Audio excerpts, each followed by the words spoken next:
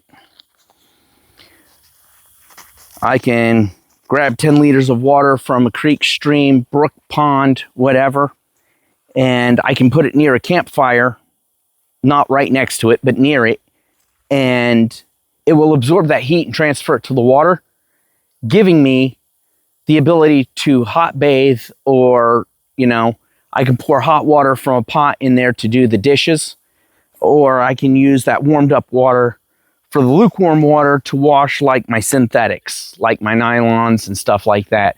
Right now I'm wearing nylon pants, and I'm wearing a Arms of Andy's alpaca shirt, t-shirt. I've been wearing alpaca now for 10 years. Is it worth the expense? It depends how much time you're spending in the outdoors. We'll discuss that one when we get to clothing more in depth.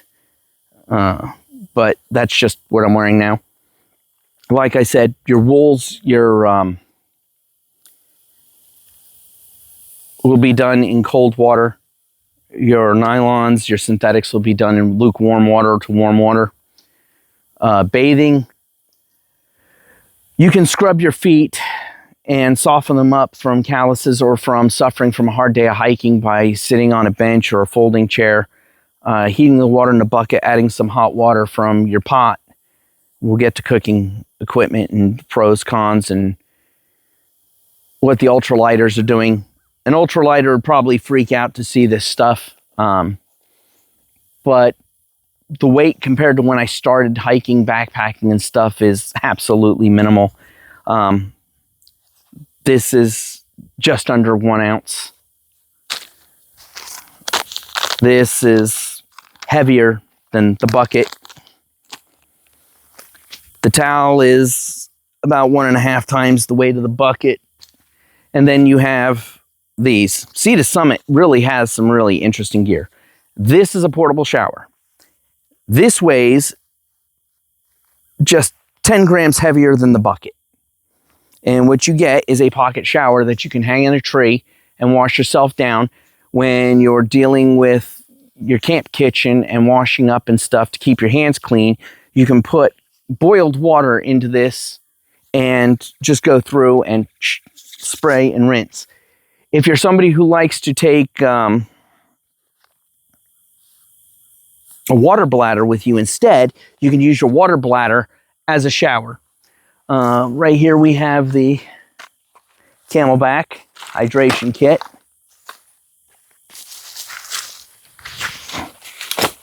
Oh, and here's my daughter's foot lotion. She's using the Burt's Bees.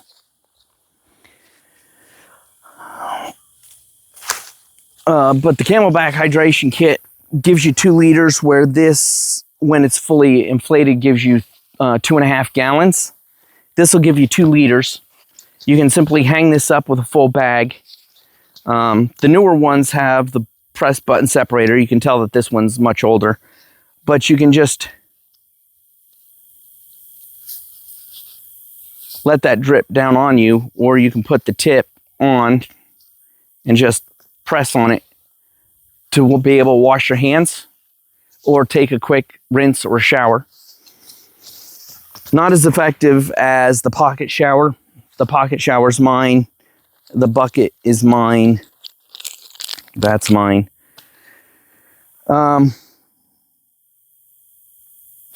Mirrors weigh nothing. They allow you to inspect the places you can't easily see. Guys down between the legs, underneath the backside of the testicles if you've got a slight belly and you can't see down here. This allows you to get in here and look. This allows you to take a look at the back. Ladies, if you're larger chested and can't see up and over, this will allow you to take a look underneath. So it also, I would recommend, this is a field one. I also, in this bag, have my signal mirror, my emergency stuff. I would say I usually prefer that more than this. If I'm going on a longer trip, I'll also take this with me. This was out of my daughter's gear. I have to remember where all this goes back to. They're going to be pissed at me. In addition, I usually carry 2 handkerchiefs.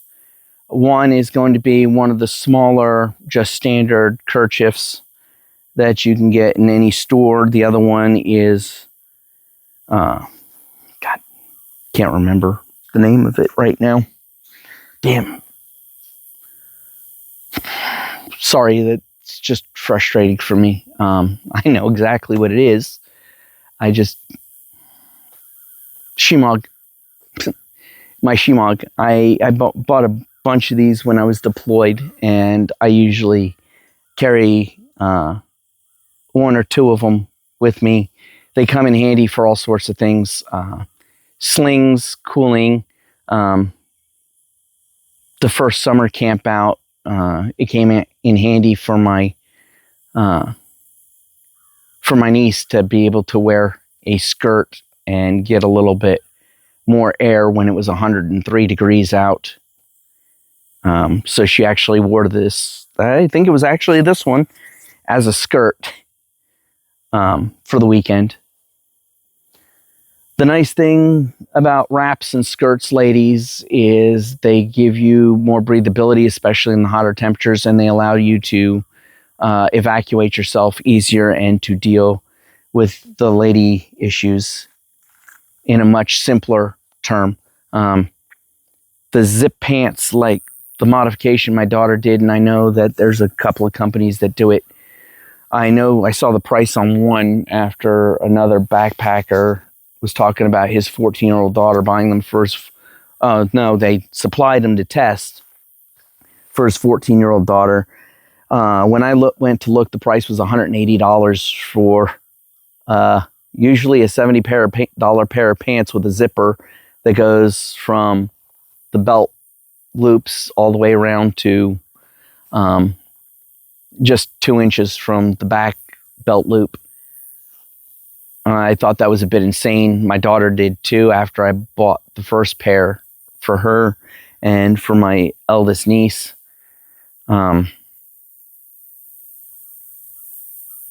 So, yeah.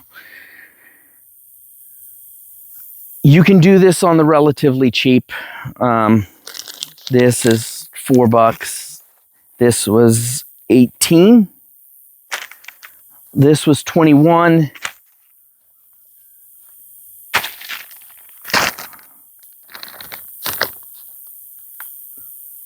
Getting back to the sanitation portion of this, it is imperative that when you're in the field getting water or handling your food or getting ready to handle food, that you clean your hands.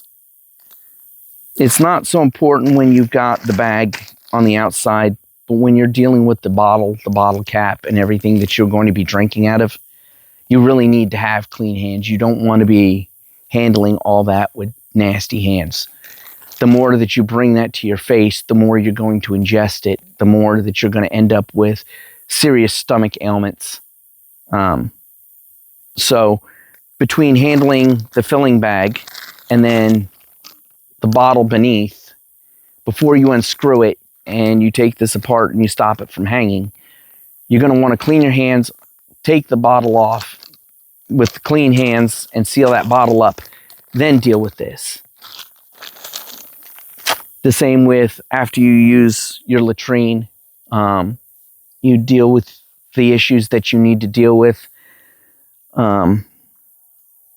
you want to wash your hands. Gentlemen, we kind of discussed the girls having to take care of between the legs. This is imperative that you do the same. Not just the groin itself, but the testicles under the penis. And if you are not circumcised, please, please, please clean. Retract and clean. Retract and clean. I have been on 4 rescues for men who did not. And one of them was on his 3rd week on trail. And this was the Pacific Crest Trail. And he couldn't even stand up because 3 days before he was using the restroom, and then he zipped up and pinched his foreskin. But because he hadn't cleaned the smegma out, it got into the scrape and infected. And the first night he was just a little uncomfortable. The second night he thought there might be a problem. Things were swelling, so he thought dunking his ass in a cold stream was going to take care of it. And by 4 o'clock in the morning, we got a phone call to come rescue because he couldn't even stand up anymore. So, yes, gentlemen, just as it is for the ladies, it is important for you to keep your areas clean, your intimate areas clean.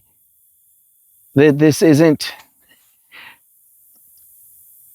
Half the rescues are for illness and for minor injuries that weren't treated properly or got bacteria because they weren't keeping clean, and they've become infected, and now you're running a fever, you're vomiting, you've got the twitches, you're cramped up. Everybody hears about the people disappearing into the wilderness or fucking getting lost. Sorry. I'm sure YouTube's going to gig me for that. Oh well. But the amazing amount of rescues are for people who are not doing the basics. And that comes down to especially influencers telling people that you don't have to do the basics. Yes, when you're outdoors, can you get away with 2-3 days of not cleaning yourself? Yes. Can you get away with a week? Yeah, most of the time. But eventually it's going to come back to bite you, whether you end up with a rash that doesn't want to go away, infection, fever, whatever. Just depends on what bacteria, what you get into, how it was injured, and where, and how clean you kept. This is why when you do injure yourself on trail and you patch yourself up, you keep that area clean. You keep a disinfectant on it. You can't keep an antibiotic on it. This all comes down to the basics. We have tools that weren't here when I was a kid. I mean, when I was a kid, the girls being able to have a FUD was just not a thing.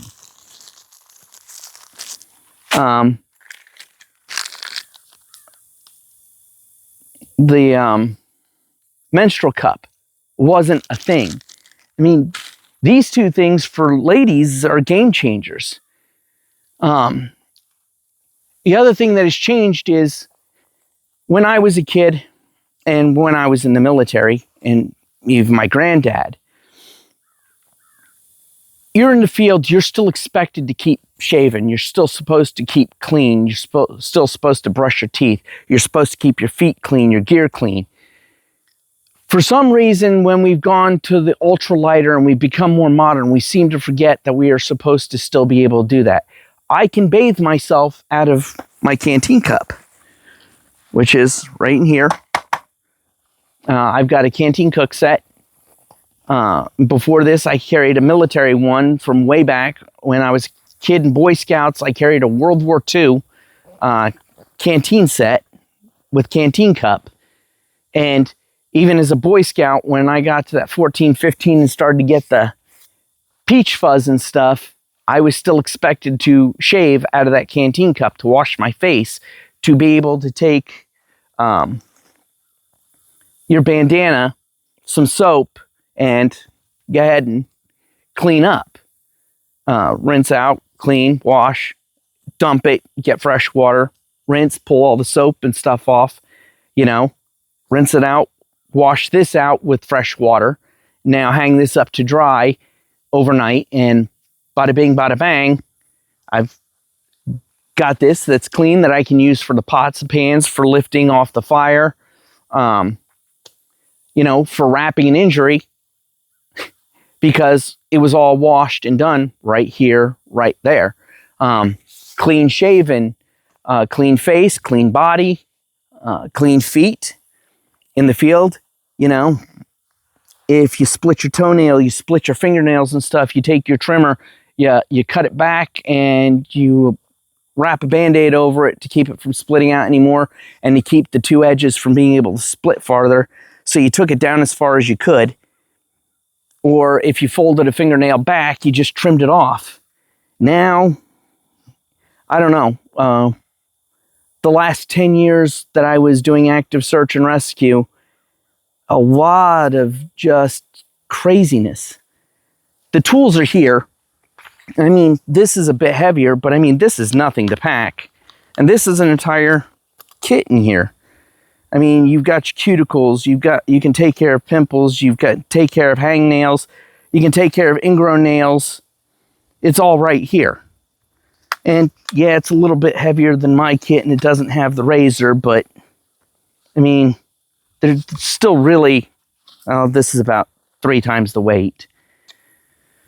But it's still really nothing. I think this weighs 3 ounces. I think when I weighed it, was 3 ounces. This is still half the weight of this. Yeah. So this is about 1.5 ounces. So yeah, this would be about 3 ounces. This is about double the weight of this. But I mean, you can strip the stuff out of here, take away the weight of the case, put it in something like this or a little nylon bag, and I think that would cut out at least 1/4 of the weight. This hardly weighs anything. I prefer the McNets, which are a little bit heavier and bulkier, but you know, for the girls and stuff, these have been fantastic. In hot weather, or when they're, you know, swimming and stuff and somebody comes up on them, they can throw that around themselves if they're uncomfortable, and it's a wrap. They can hike with it. They put a safety pin in it and put their belt over it with their knife and stuff, and it almost becomes a somewhat between a sarong and a kilt for them. So, I mean, especially if there was an accident or something and they're waiting to the end of the day to get cleaned up, you know, and they don't want to wear that stuff. That works. This is long enough that it actually can go below the knees. The girls, when they're using them as skirts, usually fold them in 2 with the double hem and keep one side about that on the inside.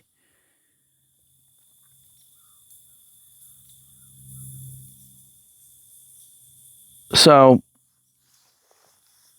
there's options to keep clean, and there's no reason not to. Like I said, this is a whole clothing set except for socks. And then the socks are right over here. And this is all there is to it. An entire set of clothes. Entire change of clothes. All alpaca wool. Keep me warm. It's even sub-zero temps around a campfire. Or especially if I just crawl directly into my bag, jump out to take care of things. So this is really an intro. There's a million different ways to do it, but there's no excuses not to keep yourself clean. You start at home, you bathe properly, you keep things trimmed properly, you take care of your feet, double check your shoes. This is a critical thing. You wouldn't believe how important it is to take care of your feet, to take care of those calluses, keep your toenails trimmed, keep them clean, keep the foot fungus off, keep bacteria off, because your feet do take a lot of beating and they take a lot of abuse and they can get injured. And by not taking care of them, you're just increasing those chances of injuries and crippling yourself, especially out here in the outdoors. I mean, right here, I'm only a mile from a house. So I'm not too far away. I could probably go that way or that way down there and end up 3 miles from the nearest house or anything. But this is nowhere near what you can end up on the Pacific Crest Trail or the Continental Divide Trail, and especially the Alaskan Trail. When I was stationed and lived up there, you could be 40, 50 miles from the nearest other person. You may not even know that that other person's there, and it's 100 miles to the nearest town. And there's no road there. The only way in and out of some of these places is by plane. The property that I own up there is, 50 miles as a crow flies to Denali National Park, or to Denali, but you can't get there. My nearest neighbor is 40 miles away, and the nearest road to me is 80. The closest thing to me is the Alaskan Railroad, and that's 25. The property down here in Kansas, my nearest neighbor is a quarter of a mile away. So when you get hurt in places like that, here in Kansas, if I got hurt right here, right now, it would take 45 minutes for medical to get to me. If a hunter were to mistake me for an animal and to shoot me, and they were hunting illegally, it would be 45 minutes before emergency medical even got here. So if I wasn't carrying the tourniquet or anything like that, and it was an extremity hit where I could put the tourniquet, I'm pretty much dead. And when you go into the outdoors, this is the little things or the things that you have to pay attention to, because that is what's going to kill you. That is what's going to cripple you. Your decisions and your overall health is what's going to do you in. So these are the biggest factors of what is going to nail you in the outdoors. Mother Nature's probably 10% of the time that it's something unseen that came up in Mother Nature that ended up getting somebody killed. The other 90% of the time that ends up requiring rescues is hydration, injury and cleanliness, health and hygiene, and decision making and training. Your knowledge. Your knowledge directly impacts the decisions that you make. And a lot of people don't make good decisions because they don't have good knowledge.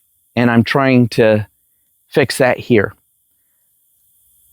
I appreciate you sticking with me. I know that this is kind of a long video on kind of a boring topic, and you got to see me be a little uncomfortable with all of this. I'm much better with soldiers, and I'm much better with medical technicians because we kind of already have to. And I'm putting myself out to the public here for this. Again, my name is David McGregor. Please comment below. I will answer as many as I can.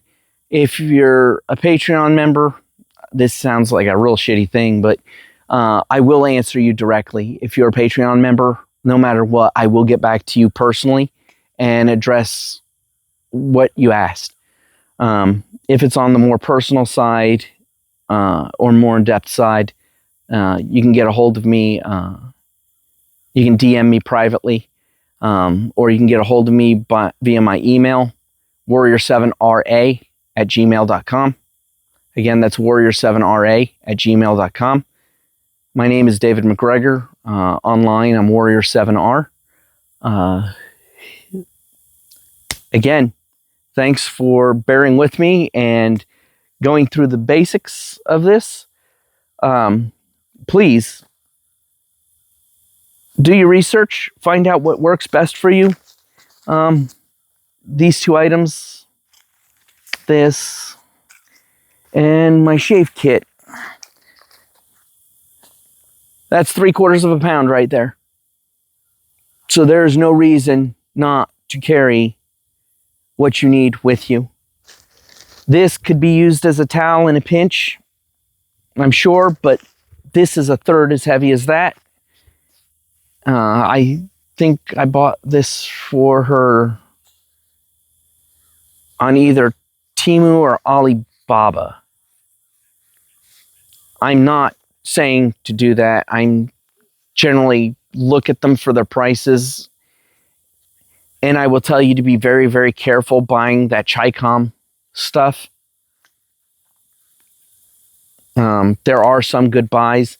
This is one of them. There's a couple of other things, like the titanium canteen set was a great buy, but you do have to shop around. I think I went through 5 different canteen sets that all looked exactly the same with different names before I found one that I was willing to spend the money on.